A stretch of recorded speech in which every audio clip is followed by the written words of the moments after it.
누가복음 15장에 나오는 탕자의 비유, 이 비유는 일반적으로 모두가 알고 있는 대로 탕자의 비유다 이렇게 말하고 있습니다. 그러나 실제는 이 탕자의 비유가 아니고 그 내용을 우리가 잘 살펴보면 하나님의 사랑, 아버지의 마음을 표현한 그런 비유의 말씀이라고 할 수가 있습니다. 이 비유에 나오는 이 둘째 아들은 아버지의 사랑을 간섭으로 자기를 간섭한다고 오해해서 아버지를 떠나간 거죠. 아버지를 떠난 이 탕자가 재물이 있을 때는 그 재물의 힘으로 마음껏 방탕하고 그리고 방종을 했지만 그 재물이 다 떨어졌을 때는 처절함과 곤고함의 고통을 피할 수 없는 그런 아주 안타까운 현실이 그에게 다가왔습니다. 결국은 고생을 죽도록 하고 그는 다시 아버지께로 돌아왔습니다. 아버지는 그 아들을 기꺼이 받아들이고 아들의 신분을 회복을 시켜 주었습니다. 그런데 아버지는 사실 아들이 아버지를 떠나가는 그 순간부터 그 아들이 돌아오기를 늘 기다렸던 거죠. 한시도 잊어버린 적이 없이 그 아들이 돌아오기를 기다렸던 것입니다. 이것이 바로 하나님 아버지의 사랑이다. 하나님 아버지의 그 사랑을 보여주는 그런 비유다. 이렇게 말씀할 수가 있습니다.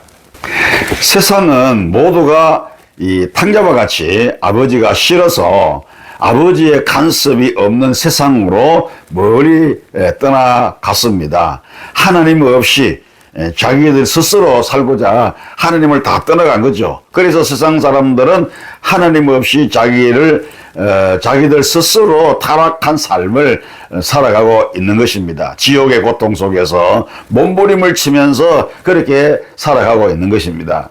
그러나 하나님은 자기 자녀가 지옥의 그 참혹한 고통에서 벗어나 아버지의 행복한 품으로 돌아오기를 간절히 기다리십니다.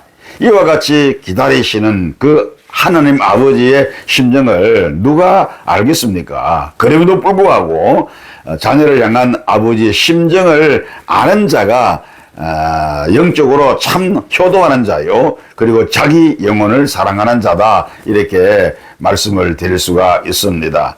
하나님께서는 하나님의 자녀가 반드시 하나님 아버지의 품으로 돌아오기를 기다리십니다. 그래서 하나밖에 없는 독생자 예수 그리스도를 이 땅에 보내셔서 아버지를 떠나간 그 많은 잃어버린 사람들에게 돌아오라고 그렇게 말씀을 하십니다. 하나님 아버지께서 아들 예수 그리스도를 보내신 것은 잃어버린 자기 자녀를 찾으시기 위함이고, 수많은 고통과 고난을 견딜 수 없어 다시 돌아오려고 하는 자기 자녀의 그 길을 열어주시기 위함이었습니다. 그래서 요한복음 3장 17절에 보면 예수 그리스도를 세상에 보내신 것은 세상을 심판하려 하심이 아니요 자녀들을 구원하시고 생명을 주려 하심이라, 이렇게 말씀을 했습니다. 하나님께서 예수 그리스도를 이 땅에 보내주신 것, 세상 심판하려고 하나님을 떠난 사람들, 아버지를 떠난 사람들을 심판해서 멸망시키려고 그 일을 하시기 위해서 오신 것이 아니라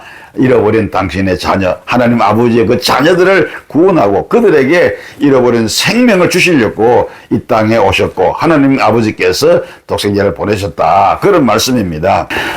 사랑하는 성도 여러분, 마귀는 도둑질하고 죽이고 멸망시킵니다. 요한복음 10장 10절에 그랬습니다. 도둑이 오는 것은 도둑질하고 죽이고 멸망시키려는 것이고, 내가 온 것은 양으로 생명을 얻게 하고 더 풍성히 얻게 하려는 것이다, 이렇게 말씀을 했어요. 그렇습니다, 여러분. 이 마귀는 도둑놈이죠. 도둑놈은 마귀인데 이 마귀는 사람들을 도둑질하고 사람들에게 도둑질하고 죽이고 결국은 멸망시키는 겁니다. 그 목적을 가지고 그가 존재하고, 그러나 우리 예수님은 자기 몸을 십자가에 대속물로 주기까지 우리를 사랑하시고요. 그리고 마귀와 그 죄의 고통에서 우리를 건져내 가지고 자유롭게 하시려고 이 땅에 오신 것 아닙니까? 이와 같이 하나님께서 인간의 죄를 예수 그리스도 십자가 피로 해결하시고 새롭고 산 길을 열어주셨으니 세상은 아버지를 떠난 아들과 같이 회개하고 돌아와야 살 수가 있고 생명을 얻을 수가 있는 것입니다. 하나님은 돌아오는 자를 도우시며 위로해 주시는 것입니다. 탕자가 돌아오기까지 오래 참고 기다려 주시니 정말로 이 아버지 하나님의 사랑에 감사하지 않을 수가 없는 것입니다. 그리고 아버지와 함께 있으나 아버지를 알지 못하는 또 탕자가 있습니다. 큰아들은 아버지의 심정을 모르는 탕자요. 그리고 작은아들은 아버지 심정을 모르고 집을 나간 그런 탕자다, 이렇게 말씀드리죠. 그러나 아버지에게는 하나도 버릴 자식이 없습니다. 그러므로 집을 나간 탕자는 아버지께로 돌아와야만 행복을 소유할 수가 있고, 아버지의 사랑을 모르는 탕자는 아버지와의 관계를 새롭게 해야만 행복하게 될 수가 있는 것입니다. 누가복음 16장에 보면 어리석은 부자의 얘기가 나오지 않습니까? 오늘 우리는 이 누가복음 16장에 나오는 이 어리석은 부자와 같이 자기 육신의 때를 향락과 쾌락을 위하여 잔인하게 탕진하고 버리는 그런 사람이 아닌지 돌아봐야 합니다. 또한 아버지와 함께 있으면서 아버지의 마음을 모르고 아버지의 마음을 아프게 하는 탕자는 아닌지에 대해서도 우리가 점검해 보아야 합니다. 다시 말하면 믿음 생활한다고 하면서도 아버지의 뜻을 모르고 자기 멋대로 내 멋대로 살아가는 그런 큰아들과 같은 탕자가 아닌가 하는 것입니다. 그러므로 집을 나간 탕자도 회개하여 아버지께로 모두 돌아와야 하고, 집에 있는 탕자도 집 문 밖에서 서성거리지 말고 회개하고 집 안으로 들어와야 하는 것입니다. 그래야 모두 아버지와 함께 참 행복을 누릴 수가 있는 것입니다. 해가 지기 전에, 즉 육신의 때가, 우리 육신의 때가 다 하기 전에 진정으로 아버지의 품으로 돌아가는, 아버지의 품으로 돌아오는 그런 우리가 되어야 하겠습니다. 은혜가 되시기를 주의 이름으로 축원합니다.